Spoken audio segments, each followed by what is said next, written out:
Here are 6 essential rules for texting women that every man should know.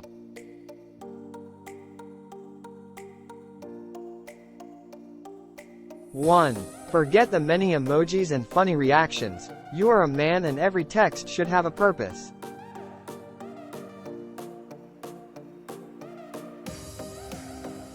2. Be patient. If he answers after 5 hours, you should also wait 5 hours.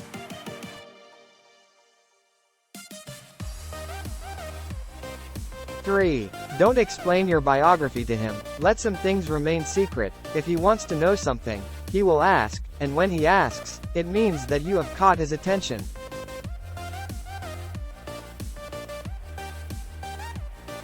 4. If you send a message to someone and they don't reply, don't message them again. This shows that we are not waiting for their reply.